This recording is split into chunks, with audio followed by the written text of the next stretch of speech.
Assalamualaikum warahmatullahi wabarakatuh. Halo kawan-kawan. Oke, kali ini kita akan bahas lagi nih menuju Pilpres 2024. Iya, ada yang menarik nih. Karena soal dukungan pencapresan Anies Baswedan itu dari Partai Nasdem tidak mau sampai injury time. Ya, ini pasti kode untuk Demokrat dan PKS itu.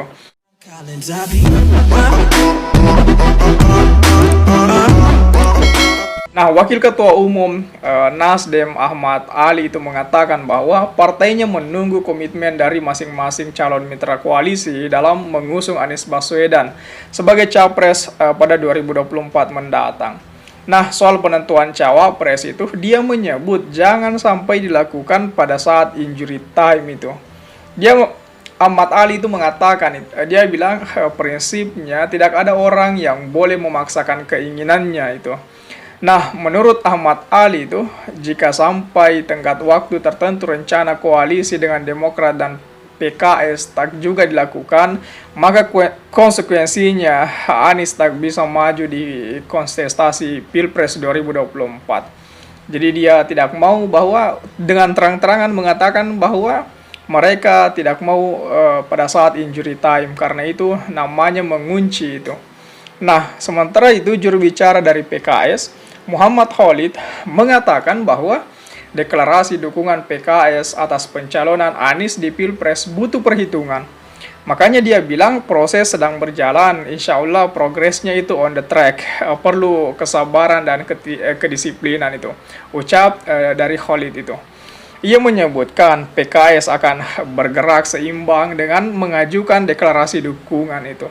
Khalid mengatakan pembahasan di tim kecil koalisi diperkirakan tuntas pada Januari ini. Nah, rencananya putusan deklarasi akan diputuskan di bulan Februari mendatang. Jadi sedangkan dari Partai Demokrat itu, Kepala Badan Komunikasi Strategi DPP Demokrat Herzaki Mahendra Putra juga mengatakan bahwa pembentukan koalisi sedang berproses itu.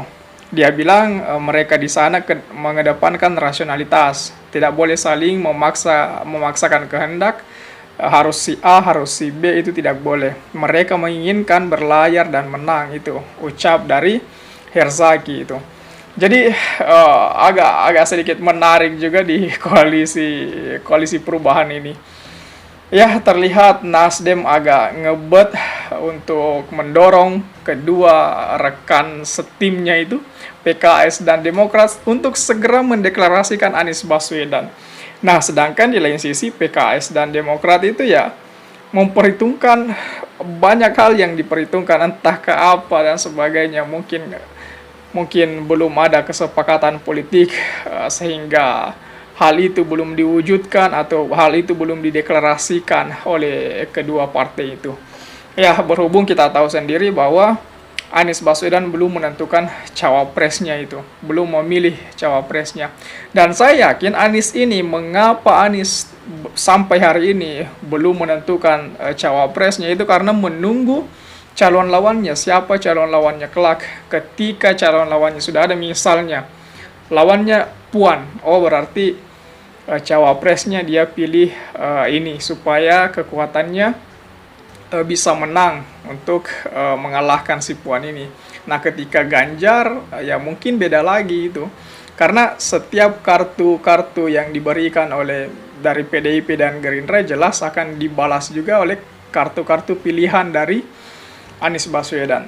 Jadi semuanya punya strateginya masing-masing. Ibaratnya main kartu itu ya, apapun yang diberikan oleh lawannya itu harus ditantang dengan bunga yang sama, dengan angka yang lebih tinggi. Nah, itu kan seperti itu kan prosesnya itu. Ya, kurang lebih lah seperti itu.